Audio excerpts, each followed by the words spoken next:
غیر حکومتی ادارہ ہے، اس کے تعاون کے ساتھ ہم نے اسلام میں توازن کا تصور اور معاشرے کی بقا، جو پاپولیشن کے ساتھ ایک توازن کا تصور ہے، اس کے تھیم کے اوپر ہم نے پروگرام کیا ہے، اور پورے پاکستان سے 40 علماء ہم نے اس میں مدعو کیے جنہوں نے اس تھیم کے اوپر بہت گہرائی میں جا کے بات کی. اور وہاں پہ تو یہ محسوس ہو رہا تھا کہ جو علماء ہیں they know very well and better rather than those who are relating to that particular NGO.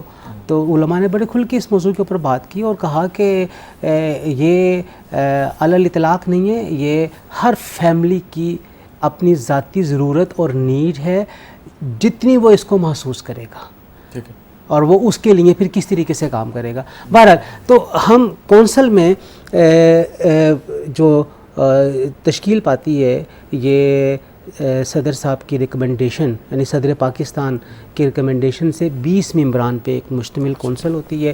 ایک اس کا چیئرمین ہوتا ہے، اور at par they are enjoying the same status of MNA. یہ تمام جو ممبرز ہوتے ہیں نا، پریولیجز کے اعتبار سے. ٹھیک ہے. اس کے علاوہ بنیادی طور پہ پھر آئین کے اندر اگلے آرٹیکلز کے اندر اس بات کو درج کیا گیا کہ یہ کام کیسے کرے گی. سب سے پہلے صدر مملکت کسی بھی اسلامک پروویژن کے بارے میں پوچھنا چاہتے ہیں، وہ اپنا کوشچن ریز کریں، گورنر کوشچن ریز کریں. قومی اسمبلی اور سینٹ وہ کسی بھی قانون کے بارے میں جاننا چاہیں کہ یہ اسلامک کنجنکشن کے ساتھ الائی کرتی ہے نہیں کرتی، یا اس میں کون سی چیزیں ایسی ہیں کہ جنہیں ہمیں چینج کرنا چاہیے، وہ ہمیں ریفرنس دیتے ہیں، ہم اس کے اوپر پھر اپنا اجلاس کرتے ہیں، ہم اپنی بات کرتے ہیں. اچھا، اس کے بعد پھر جتنی قومی اسمبلی ہیں آل اوور دی کنٹری، وہ ہمیں اس بارے میں رجوع کرتی ہیں. حتیٰ کہ اگر کوئی فرد واحد بھی اس کے اوپر رجوع کرنا چاہے اور ہم یہ سمجھیں کہ یہ ایسا سوال ہے کہ اس کو ہمیں جواب دینا ہے، آنسر کرنا ہے، تو ہم اسے بھی آنسر کرتے ہیں. یعنی ایک طرف سے یہ ریاست کے لیے ایک ایسا اہم کردار ادا کرتی ہے. بہت سارے مواقع کے اوپر اس نے ریاست کو اور حکومت کو رہنمائی فراہم کی ہے، اور اس کنفیوژن سے حکومت پھر باہر نکلنے میں کامیاب ہوئی ہے. ابھی حال ہی میں جب مبارک ثانی کیس تھا اور اس کے اوپر آپ کو پتہ ہے کہ پورے ملک کے اندر کس طریقے کی صورتحال تھی، تو بڑا پازیٹیو رول ادا کیا کونسل نے. ایک طرف ہم نے کوشش کی کہ جو فیصلہ کرنے والی افراد ہیں ان کے ساتھ ملاقات کر کے ان کو اس فیصلے کی نزاکتوں سے باور کروایا جائے. تو دوسری طرف اپنی رائے کا کھل کے اظہار کیا ہم نے کہ اس فیصلے کے اندر کون سے ایسی شقیں ہیں جو کہ ہمارے کانسٹیٹیوشن سے ٹکراتی ہیں یا ہماری اسلامک پروویژن سے ٹکراتی ہیں اور انہیں چینج ہونا چاہیے. اور ہمیں دلی اطمینان ہے کہ ہم نے اس موقع کے اوپر آ کے بہت اور تحریری کردار ادا کیا. لوگ تو ہوتے ہیں نا جب باتیں کرتے ہیں اور باتیں ہوا میں اڑ جاتی ہیں، کہیں پہ ریکارڈ نہیں ہوتی، ہم نے باقاعدہ اس کے اوپر ایک رپورٹ مرتب کی ہے. اچھا ڈاکٹر صاحب، کئی ایسے چیلنج ہیں جو میں بڑے سادہ سے سوال آپ کے سامنے رکھنا چاہوں گا تاکہ لوگوں کی تھوڑی سی کلیئرٹی ہو. مثال لیجیے سر، اسلام میں اگر کوئی شادی کرتا ہے اور وہ دوسری شادی کرتا ہے تو اسے اسٹیٹ سے پرمیشن لینے کی ضرورت نہیں ہے. سر وہ شادی کر سکتا ہے، شرعی طور پہ کوئی پرابلم نہیں ہے. لیکن پاکستان میں یہ قانون موجود ہے کہ اگر وہ شادی کی ہوئی اور دوسری شادی کرتا ہے تو اس کو اسٹیٹ کی پرمیشن لینی، ادروائز وہ جو فرسٹ وائف ہے وہ عدالت جا سکتی ہے. سر میری اطلاع میں یہ بھی آیا کہ اس پہ کچھ آبجیکشنز جو ہیں وہ نظریاتی کونسل میں بھی پٹ کی گئیں اور لیجسلیشن میں بھی اس پہ کام کچھ جاری ہے، اعتراضات بھی ہیں. اس طرح کے معاملات جہاں کلیش کرتی ہے، شریعت کلیش کرتی ہے اسٹیٹ کے قوانین کے ساتھ، وہاں کونسل جو ہے وہ اپنا رول کس طرح پلے کرتی ہے؟ بڑا اہم کویشچن ہے یہ، اور آپ نے بڑی دکھتی رکھ کے اوپر انگلیاں رکھی ہیں. اور دیکھیے، جو ایک انسان کی ضرورت ہے اسے کوئی بھی ختم نہیں کر سکتا ہے، اس کے اوپر کوئی بھی قدغن اور پابندی نہیں لگا سکتا ہے، جو اس کی نیچرل نیڈ ہے. اچھا، جب کبھی بھی ایسی نیچرل نیڈ کے اوپر پابندی آتی ہے وہاں پہ پھر ایگریشن بھی پیدا ہوتا ہے، وہاں پہ پھر دائیں بائیں سے راستے نکالنے کی کوشش بھی کی جاتی ہے. ٹھیک ہے، قوانین اس کے حوالے سے موجود ہیں. اور یہ جو آپ نے فرمایا نا کہ ہمیں اجازت لینی پڑتی ہے ریاست سے، اچھا یہ چیز بھی تھوڑی سی ہمیں کلیئر کرنے کی ضرورت ہے کہ جو ایک حکم کا تصور ہے میاں بیوی کے درمیان، ہمارے معاشرے میں وہ حکم تو ختم ہو کے رہ گیا. مطلب ہم کسی کو بھی ثالث ماننے کے لیے تیار نہیں ہوتے ہیں، اور میاں اور بیوی کوشش یہ کرتے ہیں کہ یہ جو بات ہے یہ ہم میں آپس میں طے ہو جائے. حالانکہ جو فریقین ہیں وہ کوئی بھی بات آپس میں طے نہیں کر سکتے جب تک ان میں کوئی بڑا موجود نہ ہو، کوئی ثالث موجود نہ ہو. تو حکومت نے قوانین کے ذریعے وہ جو ثالث ہے نا، وہ یونین کونسل کو بنایا کہ جو یونین کونسل کا چیئرمین ہے وہ ایک حکم کا کردار ادا کرتے. وہ چونکہ اس کے پاس ایک تو اس علاقے میں رہتا ہے، دوسرا وہ ان دونوں گھرانوں کو جان بھی رہا ہوتا ہے، تو وہ لوگ اس کے پاس آئیں، وہ امیکیبلی بیٹھ کے ایک دوسرے کی بات سنیں. وہاں پہ جو شوہر ہے وہ اس بات کو ڈسکرائب کرے گا یا وہ آرگو کرے گا کہ میری فزیکل نیڈ ہے، اور اگر اس کی بیگم وہاں پہ ہے تو وہ اس کو ڈینائی کرے گی. اب یہ فیصلہ اس حکم نے کرنا ہے، چیئرمین نے کرنا ہے کہ ان دونوں میں سے کس کے آرگومنٹ زیادہ ویلڈ ہے اور واقعتاً یہ ضرورت ہے یا ضرورت نہیں ہے، اور اگر ضرورت ہے تو وہ اس کو الاؤ کر دے.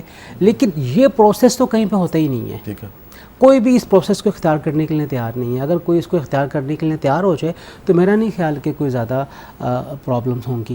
اب جب یہ پروسیس اختیار نہیں کیا جاتا ہے تو دوسرا پروسیس اختیار کیے جاتے ہیں، تو اس کے نتیجے میں پھر ہم دیکھتے ہیں کہ قانون سازی ہو رہی ہوتی ہے. اس قانون سازی کے اوپر ہماری اپنی آراء موجود ہیں. دیکھیے، جب بھی ہم نے اپنی کوئی رائے دینی ہے، ہمارے سامنے قرآن کا تصور ہے، حدیث مبارکہ ہے، سیرت طیبہ ہے، اور صحابہ کرام کا عمل ہے. ہم اس سے اپنے آپ کو باہر نکال نہیں سکتے ہیں. جب ہم اسے باہر نکال نہیں سکتے ہیں تو پھر ہمارے سامنے نا اس طرح کی قانون سازی بہرحال مشکلات پیدا کرتی ہیں. لیکن ہم اس کو ٹیکل کرنے کی کوشش کرتے ہیں کہ کسی بھی طریقے سے ہم اس کو ٹیکل بھی کریں اور اس کے اوپر اپنی رائے کا اظہار بھی کریں. اسی طریقے سے ابھی جس طریقے سے آپ نے یہ والی بات کی ہے، ایک اور بڑا اہم معاملہ ہے کہ بچوں کی شادی 18 سال سے کم عمر میں نہیں ہونی چاہیے. اب یہ قانون بن چکا ہے. سندھ میں پہلے ہی ہے، کے پی کے اندر بننے جا رہا ہے، اسلام آباد کے علاقے کے لیے بنا دیا گیا ہے. بڑی کنٹراڈکشن ہے خود حکومت کے قوانین کے اندر. ابھی ایک بل لے کر آ رہے ہیں کہ سوشل میڈیا کا جو صارف ہوگا وہ 16 سال سے کم عمر کا بچہ نہیں ہوگا. ایسے جی 18 سال کیوں نہیں کرتے بھائی؟ شادی کے لیے تو آپ نے 18 سال کر دی ہے، تو اس کے لیے بھی 18 سال کرے نا. 16 سال کہاں سے آ گئی ہے؟ بالکل ٹھیک ہے. اس کے پیچھے لاجک کیا ہے؟ اس کے پیچھے کیا لاجک ہے؟ حالانکہ اس کے لیے تو زیادہ آپ کو چاہیے. تو یہ دیکھیے، یہ کانٹراڈکشن ہے. اچھا، یہ جو 18 سال ہے یہ دنیا میں انسان نے بنائی عمر. بچہ کون سا ہوگا جو 18 سال سے کم عمر کا ہوگا؟ وہ بچہ ہوگا، اور اسے جرم کرنے پہ جوینائل جیل کے اندر رکھا جائے گا. یعنی آپ تصور کریں، اور 18 سال سے کم عمر کا بچہ چاہے 2 دن کا ہو، وہ اگر قتل بھی کر لے گا نا تو وہ جوینائل جیل میں جائے گا، وہ بڑوں کی جیل میں نہیں جائے گا. یہ کیسی بات ہے؟ سوچے ذرا اس کو نا. اچھا، اب وہ جو صارف ہے سوشل میڈیا کا، وہ 16 سال سے بڑا ہے تو وہ بالکل صحیح ہے. چاہے وہ جو مرضی کرے اس کے اوپر، بھائی اس کو بھی 18 سال کرے نا. جب آپ نے ایک جائز کام کے لیے عمر 18 سال کی ہے، تو ایک اور جو بھی اسی طرح کا کام ہے، اسی میں اسی طرح کی چیزیں اس نے آگے چل کے ڈیولپ کرنی، دیکھنی ہے، ہونی ہے، تو وہ بھی. تو یہ چیزیں جو ہے نا، پھر اس سے نا عوام کا اعتماد حکومتوں پہ پھر کم ہوتا ہے. ان چیزوں کو ہمیں بہت کیٹر کرنے کی ضرورت ہے. اور دیکھیے، لیبیا نے ایک راستہ دیا ہے، انہوں نے پابندی لگائی ہے، لیکن انہوں نے کہا کہ اگر کوئی اس پابندی کے علاوہ جانا چاہتا ہے تو آپ کے پاس راستہ ہے، عدالت کا راستہ ہے، یا کوئی ایک حکومتی طریقہ کار وضع کر دیا گیا ہے کہ آپ اس طریقے کو اختیار کر کے پرمیشن لے کے آپ اس کام کو پہلے کر سکتے ہو. بالکل ٹھیک. اچھا، میرا یہ پوائنٹ آف ویو ہے، یا کونسل کا یہ پوائنٹ آف ویو ہے کہ آپ جب تعلیم اور شعور اور آگہی اپنے معاشرے میں بڑوں کو بھی دیتے ہیں، بچوں کو بھی دیتے ہیں، تو آٹومیٹکلی شادی کی عمر بڑھ جاتی ہے. اب آپ جانتے ہیں ہماری فیملی پشتوں سے دینی فیملی ہے. میرے دادا جان نے اپنے کسی بھی بچے کی شادی 18 سال سے کم عمر میں نہیں کی ہے. میرے والد صاحب نے اپنی کسی بھی بچے کی شادی 18 سال سے کم عمر میں نہیں، بلکہ پوری فیملی میں، ہماری پھوپھیوں میں، چچاؤں میں اور باقی جگہوں پہ بھی. میرے والد نے اپنے 5 بچوں کی شادی 18 سال سے کم عمر سے نہیں کی ہے. میرے 3 بچے ہیں, 2 کی شادی میں نے کر دی ہے, ان دونوں کی شادی 23, 24, 25 سال کی عمر میں. تو یہ تعلیم آ گئی ہے, جو کہ شعور ہے, یہ ہمیں دینے کی ضرورت ہے, اور آٹومیٹکلی اٹ میٹرس. آپ بچی کو پڑھائیں, اور ریاست ہمارا آئین کہتا ہے کہ 16 سال تک حکومت ذمہ دار ہے بچوں کی پڑھائی کی. تو کوئی بچہ بھی اگر 16 سال سے کم عمر میں ان پڑھ رہتا ہے تو حکومت اس کی ذمہ دار ہے. اور 16 سال کی عمر میں بچہ میٹرک کر لیتا ہے. اب آپ تصور کریں جو بچہ میٹرک کر جائے گا, یا بچی بھی میٹرک کر جائے گی, تو کتنا مشکل ہوگا کہ وہ اگلے 6 مہینے کے اندر اس کے ہاتھ پیلے کر دیے جائیں. وہ تو چاہے گی کہ میں تھوڑا سا اور پڑھ لوں آگے. بالکل ٹھیک ہے. تو یہ جب آپ اس چیز کو انشور کر لیں گے تو آٹومیٹکلی یا ریزلٹنٹلی آپ سیکنڈ فیز تک پہنچ جائیں گے. بالکل ایسے ہی. آپ کو اس کے لیے مخالفت مول لینے کی ضرورت ہی نہیں ہے. یہ جو گفتگو ہے ہم اس کو یہیں سے دوبارہ علامہ صاحب جاری و ساری رکھیں گے. ابھی ایک چھوٹی سی بریک کا ٹائم ہوا ہے, بریک کے بعد ملتے ہیں آپ سے. دیکھتے رہیے میری بات قاسم علی شاہ کے ساتھ. میری بات قاسم علی شاہ کے ساتھ, اور آج ہمارے ساتھ جو گیسٹ موجود ہیں وہ چیئرمین ہیں اسلامی نظریاتی کونسل کے. بڑی امپورٹنٹ گفتگو ہماری چل رہی تھی. میں چاہوں گی شاہ صاحب جہاں سے ہم نے گفتگو کو چھوڑا تھا وہیں سے آپ دوبارہ شروع کیجیے. اچھا, یہ ہمارا جو مضمون تھا نا, یہ مضمون بڑا ہی اہم ہے, اور یہ مضمون یہ ہے کہ بیٹی کا وراثت میں حصہ. اچھا, میں کونسل کے کام جاننے کے ساتھ ساتھ علامہ صاحب یہ بھی چاہوں گا کہ اس پہ جو اللہ کے رسول صلی اللہ علیہ وسلم کے فرمان ہیں, قرآن پاک میں تو بعض آیات احکام کی شکل میں موجود ہیں, لیکن کچھ ایسی چیزیں ہیں جو بڑی الارمنگ ہیں. لوگوں کو پتہ ہی نہیں ہے کہ جب ہم اپنی بیٹی کو وراثت میں حصہ نہیں دیتا تو کتنی بڑی سزا ہے آخرت کے روز میں. تو یہ تھوڑا سا اس حوالے سے واضح کر کے بات کو آگے لے کر چلتے ہیں. پھر آج اصل میں موضوعات بڑے ہیں, بالکل تو ہم نے کوئی اچانک آؤٹ آف دی باکس موضوعات پہ بھی جانا ہے. اچھا دیکھیے, قرآن نے واضح طور پہ یہ کہا کہ للذکر مثل حظ الانثیین, کہ مرد کو جب وراثت کے اندر خواتین سے 2 گنا ملے گا, اگر خاص طور پہ بیٹا اور بیٹی ہونے کی حیثیت ہے. اچھا, بعض صورتوں میں زیادہ بھی ہوتا ہے. ہم پھر ایک نیا ٹاپک نئی طرف مڑ جائے گا, اس طرف ہم جاتے ہی نہیں ہیں. احادیث مبارکہ اور قرآن کریم کی آیات مبارکہ وراثت کی پراپر تقسیم کے اوپر شاہد ہے, اور یہ پراپر تقسیم بیٹے اور بیٹیوں دونوں کے لیے ہے.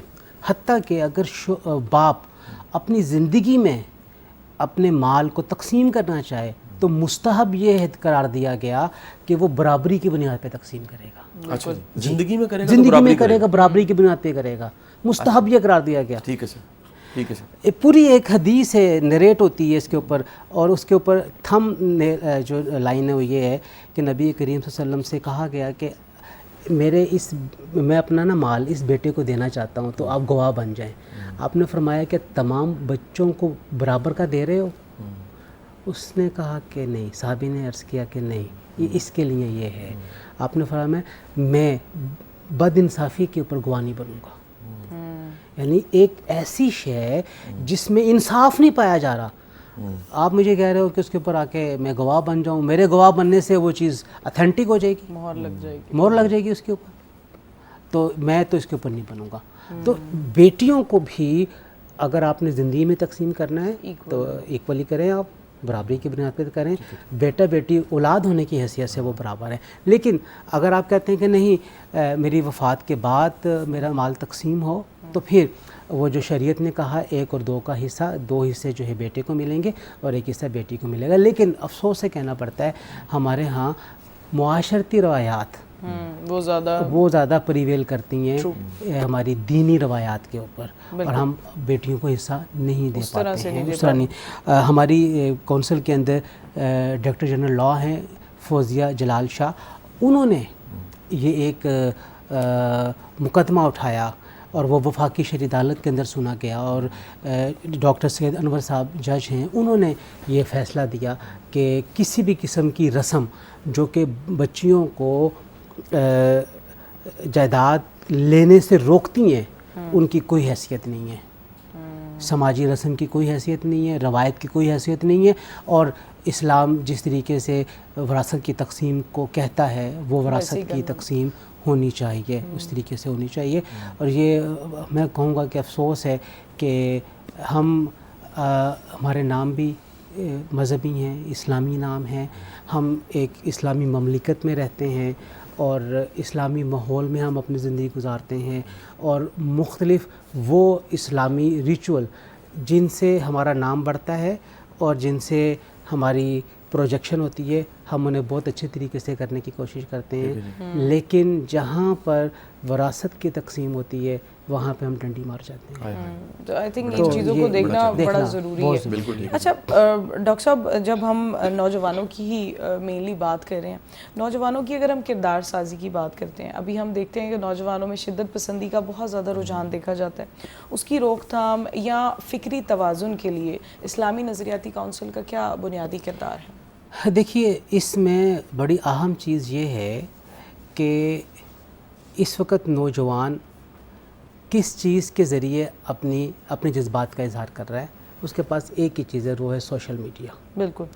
تو سوشل میڈیا کے استعمال کو ریگولرائز کرنے اور سوشل میڈیا کے استعمال کے حوالے سے رہنمائی، پازیٹیو رہنمائی کونسل آف اسلامک آئیڈیالوجی نے دی۔ پچھلے سال میں ہم نے اس کے اوپر ایک باقاعدہ پروگرام بھی کیا اور اس کے اندر ہم نے سوشل میڈیا کے صارفین کو رہنمائی کی کہ کس طریقے سے سوشل میڈیا کو استعمال میں لایا جائے گا۔ اچھا، یہ جو سوال ہے بڑا اہم ہے کہ نوجوانوں کی فکری تربیت اعتدال کے بنیاد کے اوپر کی جائے۔ اچھا، جو اعتدال کا راستہ ہوتا ہے نا، یہ رائٹیس وے ہوتا ہے، یہ لیفٹ نہیں ہوتا، یہ لیفٹ رائٹیس وے ہوتا ہے۔ کیا خوبصورت آپ نے بات کی، بالکل ٹھیک ہے، یعنی اس میں کوئی اگر مگر نہیں ہے۔ بالکل۔ The rightest way is called the moderate way. اب یہ جو اعتدال کا راستہ ہے، اس اعتدال کے راستے کے اوپر کرنے کے بہت سارے کام ہیں۔ یہ شروع ہوتا ہے والدین سے۔ والدین اپنے بچوں کی تربیت اعتدال کے راستے کے اوپر کریں، افراط اور تفریط سے بچا کے کریں۔ اچھا، اس اعتدال کے راستے پہ چلنے کے لیے اخلاقی جو ضوابط ہیں، جو ہمیں مذہب دیتا ہے، جو ہمیں سماج دیتا ہے۔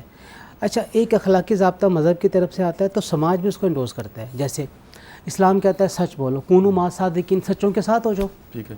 اچھا، دنیا میں کون سا سماج ایسا ہے جو کہتا ہے کہ سچ برا ہے؟ دنیا میں میرے خیال میں جہاں تک میں نے پڑھا ہے، کوئی سماج بھی سچ کو برا نہیں کہتا ہے۔ بالکل ٹھیک۔ اس کا مطلب یہ ہوا کہ یہ ایک معاشرتی روایت بھی ہے جی سر، اور یہ مذہبی حکم بھی ہے یا مذہبی ضابطہ بھی ہے۔ تو ایسی چیزیں جو مذہبی ضابطے بھی بنتے ہیں اور معاشرتی روایات بھی بنتی ہیں، انہیں کلب کر دیں ایک دوسرے کے ساتھ اور بچوں کو بتائیں کہ دیکھو یہ ضابطہ جو ہے نا ہمارے معاشرے کے اندر ایسا ہے اور مذہب بھی ہمارا یہ کہہ رہا ہوتا ہے، تو ہمیں اس کو اپنانے کی ضرورت ہے۔ تو وہ بچہ خود بخود انکلائن ہوگا اس کو لینے کی طرف۔ تو ذمہ داری سب سے پہلے والدین پہ، والدین کے بعد ٹیچر پہ جس کے پاس بچہ جا رہا ہے۔ اب مسئلہ تو یہ ہے کہ ہمارا ٹیچر تو 40 منٹ کے اندر کیا دے گا؟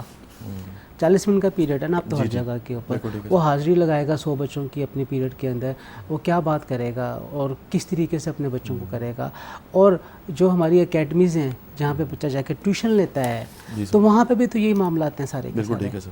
اور اصل چیز ایک با کردار بچے کی تربیت اور نشو و نما نہیں رہی ہے اور تعلیم دینا نہیں رہا ہے۔ ہم نے نا روبوٹ بنا دیے ہیں جنہوں نے 1200 میں سے 1200 نمبر لینے ہیں۔ 1200 میں سے 1200 نمبر تو روبوٹ ہی لے سکتا ہے نا، کمپیوٹر لے سکتا ہے۔ بالکل ٹھیک بات ہے۔ آپ ایک ذہن کو جس میں اپروچ ہر بچے کی الگ الگ ہے، آپ اسے کیسے مجبور کریں گے کہ وہ 1200 میں سے 1200 نمبر لے کر آئے؟ اور پھر اگر آپ نے اسے ایک مشین بنا دیا ہے تو پھر آپ مشین سے آپ کیسے توقع کریں گے کہ وہ اخلاقی ضابطے بھی اظہار کرے، اخلاقی رویوں کا اظہار کرے؟ تو روبوٹ سے تو ہم اس کا اظہار نہیں لے سکتے ہیں نا۔ ٹھیک بات، بالکل ٹھیک بات۔ تو وہ تو جو انسانی وجود کے اندر گوشت پوست کا ایک ہمارے سامنے مجموعہ بیٹھا ہوا ہے، ہم اس سے اخلاقی ضابطے اسی وقت لے سکتے ہیں جب ہم اس کو اس نمبر کی دوڑ سے باہر نکال کے لے کر آئیں۔ بچوں کو نمبر تو لینے آتے ہیں، لے لیتے ہیں 1200 میں سے 1195 نمبر بھی بچے لے لیں گے۔ انہیں تو کھانا کھانے کا طریقہ نہیں پتہ چلتا، انہیں تو یہ نہیں پتا کہ میرے سامنے جو بندہ بیٹھا ہوا ہے میں نے اس سے بات کیسے کرنی ہے، اپنے بڑوں سے میں نے کس طرح مخاطب ہونا ہے۔ تو یہ ذمہ داری جو ہے نا پھر ٹیچرز کے اوپر ہے، اس کے بعد پھر معاشرے کے اوپر ہے، اور معاشرہ جو ہے ہم انسانوں سے مل کے بنتا ہے. تو ہم یہ سمجھتے ہیں کہ جو فکری تربیت ہے نا اس میں ہم میں سے ہر ایک کا کردار ہونا چاہیے، اور ہر ایک جو ہے اپنے اپنے کردار کو ادا کرے گا، اور یہی کردار ہوگا تو بچہ شدت پسندی شروع ہوتی ہے نفرت پسندی سے. ہم بچے کے دل میں نفرت ڈالتے ہیں تو اس میں شدت آتی ہے، اور جب اس شدت کو کہیں پر مذہب کا، کہیں پر جو معاشرتی اقدار، معاشرتی معاملات ہیں ان کا، اور جو علاقائی نفرتیں، تعصب ہیں، وہ جب اس کو آگ لگاتی ہیں اس کے بعد پھر وہ بھڑکتا ہے، اور پھر وہ کچھ کر جاتا ہے جو ہم اپنے معاشرے میں ہونا دیکھنا نہیں چاہتے ہیں. پھر وہاں پہ قتل بھی ہوتے ہیں، ماورائے قتل بھی ہوتے ہیں. وہاں پہ یہ جو ابھی بلوچستان میں ہوا ہے یہ ماورائے قتل ہے نا، ماورائے عدالت قتل ہے یہ. بالکل ٹھیک ہے. اور یہ کیوں ہے؟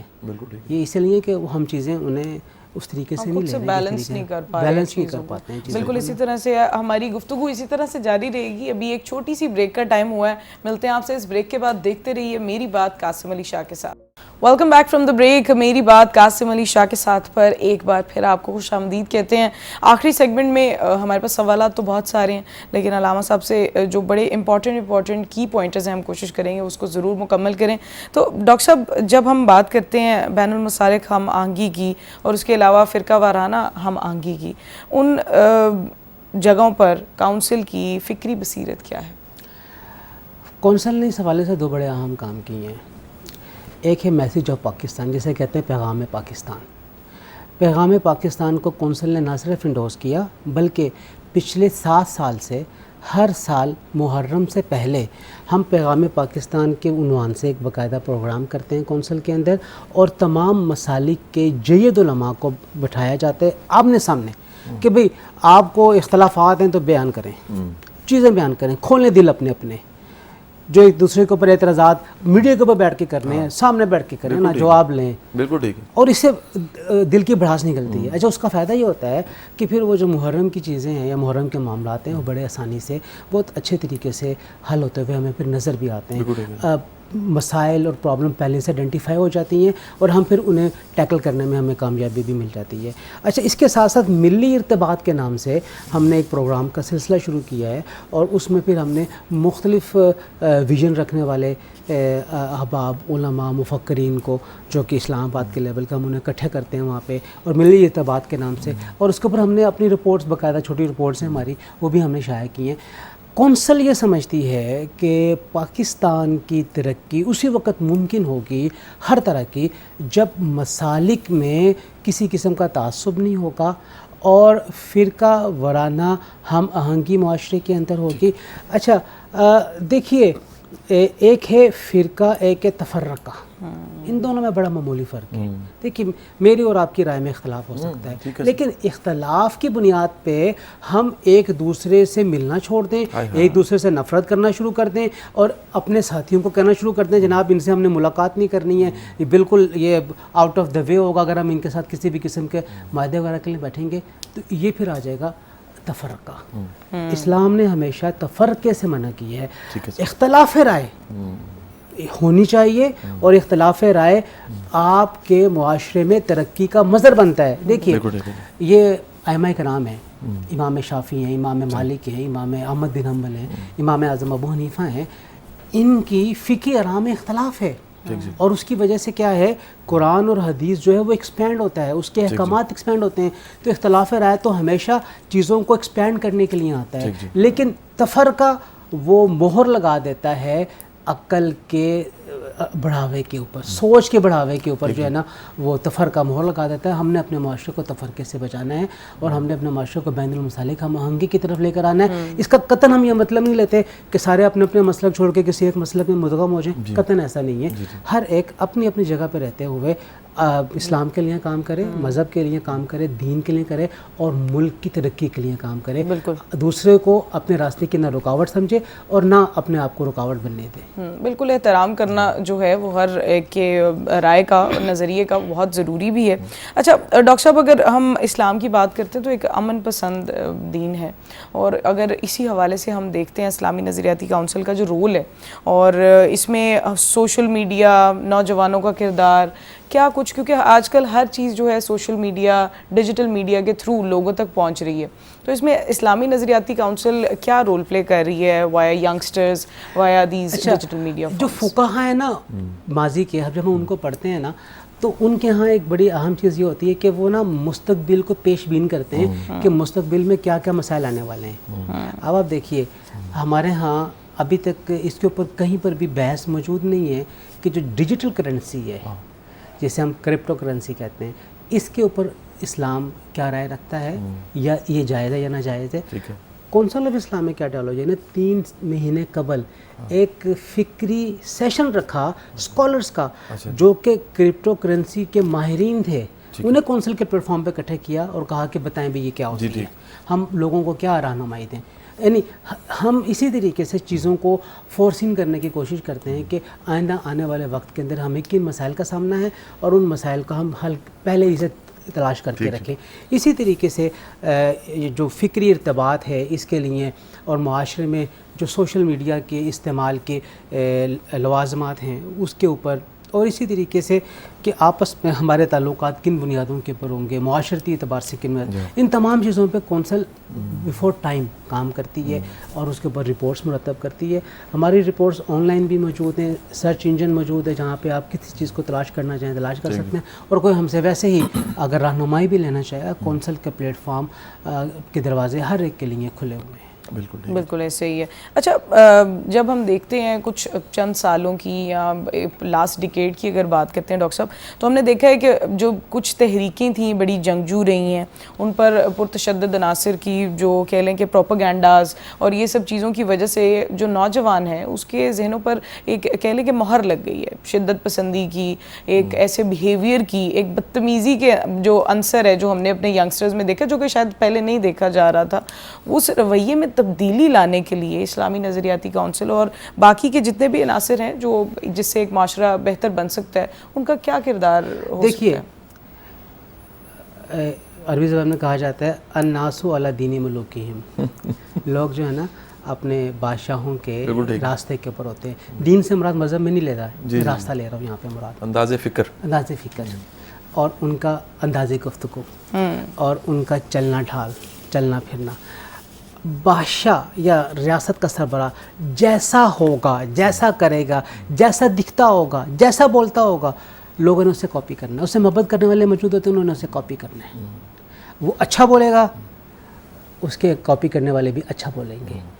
وہ جس انداز سے بات کرے گا وہ اسی انداز سے بات کریں گے. تو یہاں پہ سب سے اہم ہے ریاست کے سربراہوں کے لیے, حکمرانوں کے لیے, اور جو مختلف جگہوں کے اوپر لوگوں کو گائیڈ کرتے ہیں, مذہبی رہنما, وہ اچھا بولیں. اپنی زبان سے وہ جب بولیں تو لگے پھول جھڑ رہے ہوں. یہ پھول جھڑیں گے تو نیچے والا طبقہ بھی اپنے منہ سے پھول جھڑے گا اور وہ بدلے گا اپنے آپ کو. یہ لوگ سخت ہوں گے, درست ہوں گے, تو ان کے پیروکاروں میں بھی درستگی آئے گی. تو یہ بات تو ہمیں بہت کیٹیگوریکلی اس کو دیکھنے کی ضرورت ہے. اور اس کے ساتھ ساتھ پھر ہمیں یہ بھی سمجھنے کی ضرورت ہے کہ شدت پسندی نے ہمیشہ تفرقہ بازی پیدا کی ہے, لوگوں کے ایک دوسرے کے خلاف ابھارا ہے, اور معاشی ترقی کے راستے میں سب سے بڑی رکاوٹ شدت پسندی رہی ہے. کونسل نے, میں نے پہلے بھی عرض کیا کہ پیغام پاکستان کے ذریعے اس کو کاؤنٹر کیا ہے. لوگوں کو اکٹھا بٹھا کے مختلف مسالک کے شدت پسند علماء کو آمنے سامنے بٹھا کے لوگوں کو ایک پیغام دینے کی کوشش کی ہے کہ جب اس پلیٹ فارم کے اوپر یہ اکٹھے بیٹھ سکتے ہیں تو وائی ناٹ ان پبلک.